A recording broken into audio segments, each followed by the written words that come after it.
Olá pessoal, então começando os exercícios referente à aula 20, aqui a gente tem a seguinte questão: escolha a opção adequada ao tentar compilar e rodar o arquivo a seguir. A gente tem uma classe B, essa classe B ela vai ter aqui, tá?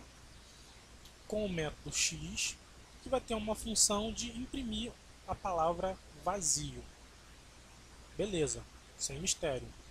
Segundo método, olha a pegadinha com o mesmo nome, né? Porém, isso é possível porque a gente está passando quantidade de parâmetros diferentes, então ele não considera como uma duplicidade de método, né? Isso é uma pegadinha que você pode achar que está errado, mas não está. E esse método ele tem a função de, como ele está passando um var args de string, né? Ou seja, a pessoa quando chamar esse método vai ter a opção de passar uma quantidade infinita de string, de nomes. Esse método, esse args.length, ele tem a funcionalidade do seguinte, de contar quantas posições daquele array de string foram usadas. Por exemplo, se eu botar lá Marcos, João e Thiago, esse args.length ele vai me retornar 3, ou seja, 3 posições do array foram utilizadas. Então, aqui a gente não tem como saber, porque a gente não chamou o método ainda, mas esse args.length tem essa função de contar a quantidade de posições usadas no array de string. Método C, esse método C ele vai até aqui, tá? É a mesma coisa lá de cima, né? Um void x, está passando aqui um var args de string, ele vai contar quantas as posições foram usadas no array, beleza? E vai retornar para a gente. O outro método x, e vocês podem perceber que eles estão tentando confundir com o método x tudo igual. E não tem problema por conta da passagem de parâmetro diferente. Que esse método x ele vai ter a função simples de imprimir a palavra vazio na tela. A classe A ela tem um método principal que vai fazer executar tudo isso e ele está criando um objeto B e está chamando o método x no objeto B. Quem é o objeto B? O objeto B é esse aqui. Agora, o pulo do gato é o seguinte: x é quem? É esse método aqui, é esse camarada aqui, ou é esse camarada aqui? A gente sempre vai chamar o mais específico. Por exemplo, se ele não está passando nenhum parâmetro aqui dentro, logo é esse aqui. Não é esse aqui. Se estivesse passando um nome aqui dentro, um João, Thiago, qualquer coisa, ele estaria chamando esse método aqui. Como não está chamando nada, ele está chamando esse método e a consequência disso é imprimir na tela a palavra vazio. Ótimo. E cria um segundo objeto, objeto C, está chamando o método x, e a questão também é essa: qual método ele está chamando? Esse método ou este método? Seguindo o que a gente falou anteriormente, ele está chamando o segundo método, que é o mais específico, o que não está passando nenhum parâmetro aqui. Então, ele vai imprimir aqui a palavra vazio e ele vai imprimir aqui também a palavra vazio. Se eu descer um pouquinho aqui para a gente ver as opções, não compila, conflito entre método com var args e sem argumento. Não tem conflito nenhum, a gente acabou de ver isso. Compila, imprime zero e vazio, não. Compila, imprime vazio e zero, também não. Compila, imprime vazio e vazio. A opção é essa aqui, a gente vai responder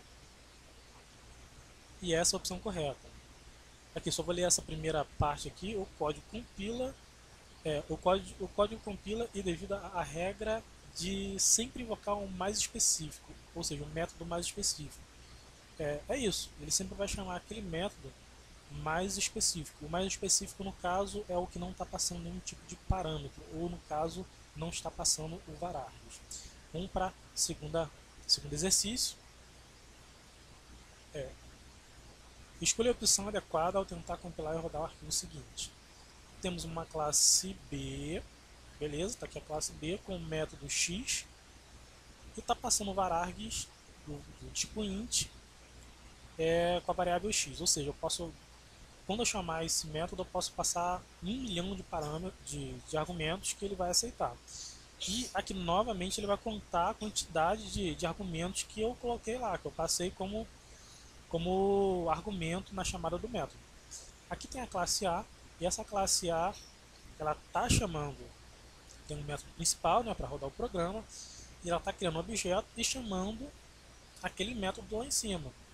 Agora, na chamada do método ele está passando dois argumentos, que é esse número aqui e esse número aqui. Logo, a função do x.length é contar a quantidade de argumentos passados, e aqui foram um total de 2. Resultado, não preciso falar mais nada, compila e ao rodar imprime 2. Beleza, vamos ver aqui se está correto. E é isso aí. O código compila e imprime 2. Vamos para o último exercício. E a questão é a seguinte. Está pedindo para a gente ver o que vai imprimir, né? Escolha a opção adequada ao tentar compilar e rodar o seguinte, o arquivo seguinte. A gente tem uma classe B. A classe B vai até aqui, beleza.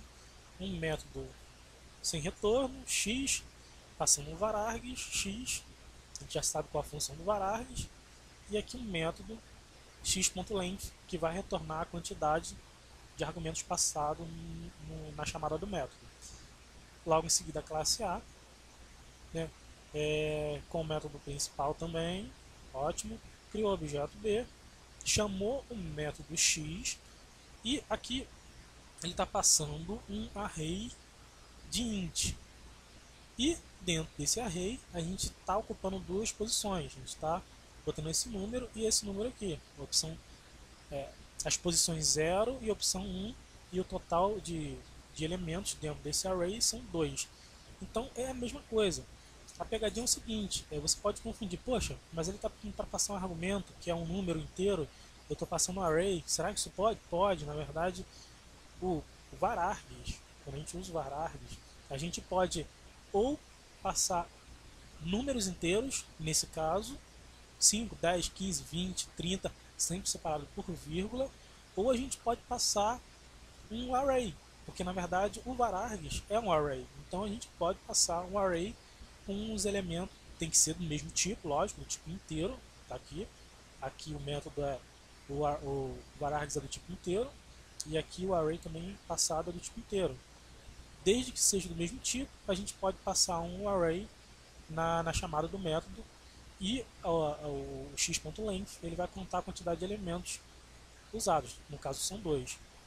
A opção correta também, compila e ao rodar imprime 2. Vamos ver se está correto. E opção correta.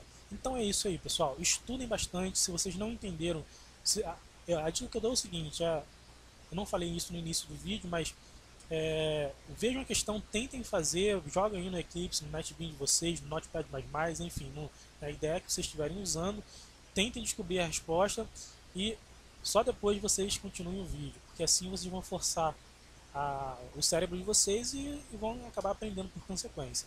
Beleza? Então eu fico por aqui, até a próxima videoaula.